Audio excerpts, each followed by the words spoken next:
Hey everyone, a very good morning to all. How's everyone doing? I hope everyone is doing great. Today I'm going to recite a poem which gives us a very important message. Do you all want to know what am I talking about? Then come along with me.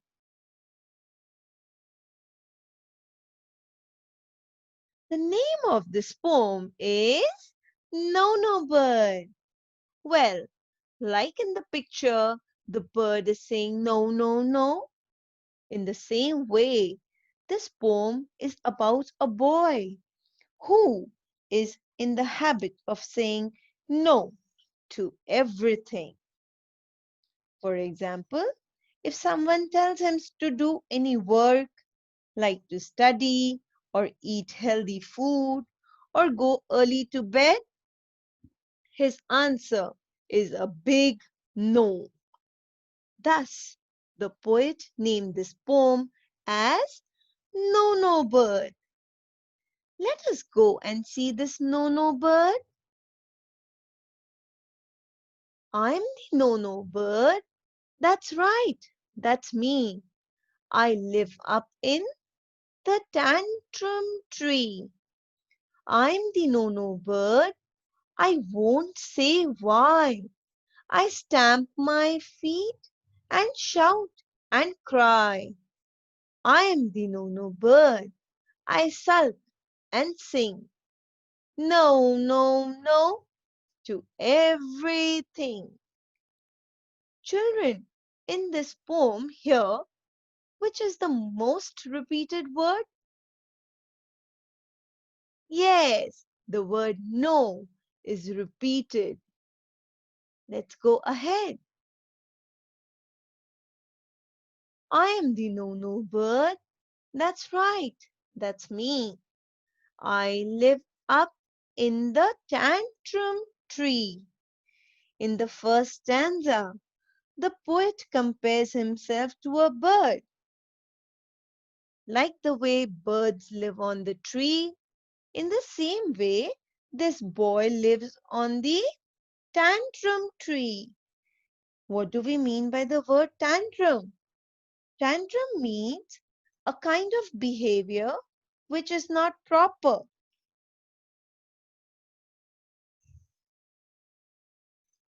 This boy always showed tantrums for everything, like you can see in this picture. No, no, and always no.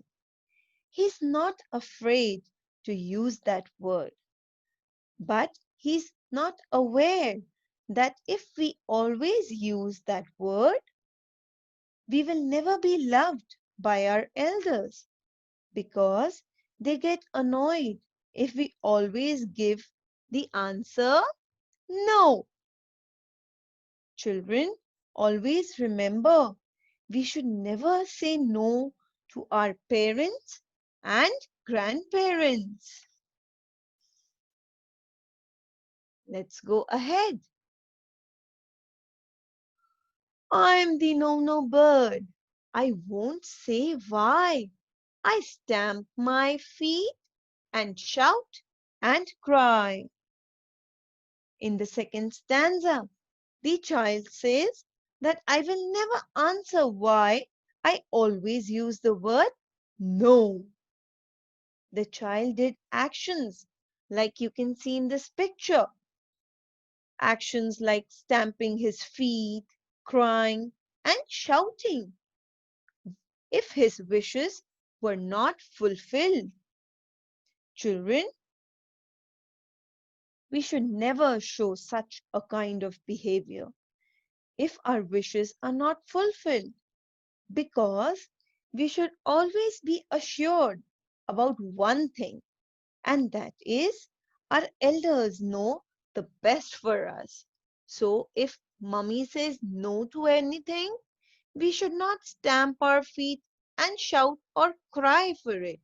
We should try to understand why mummy is saying no for it. Let's go to the last stanza.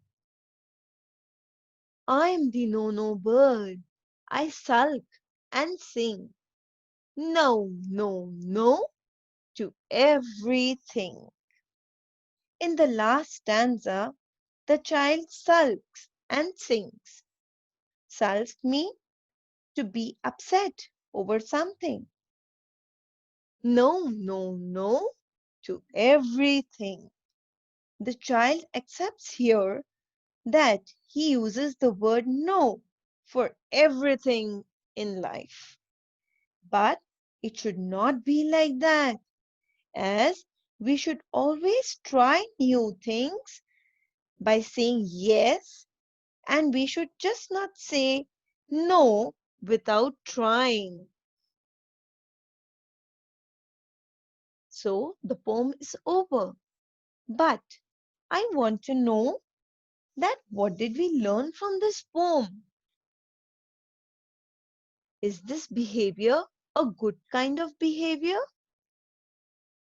No, such a kind of behavior is not good because, as I told earlier, if we keep such a kind of behavior, we will never be loved by our elders. So, what do we learn from this poem? What is the message? And the message is that instead of saying no, we should always say yes. We should always say yes to our elders and to our grandparents, to our parents for everything that they tell us to do. So instead of being a no bird, we should always be a yes bird. I hope you liked this poem and understood what we what the poet wanted us to say. Okay, children, see you again. Bye bye. Thank you.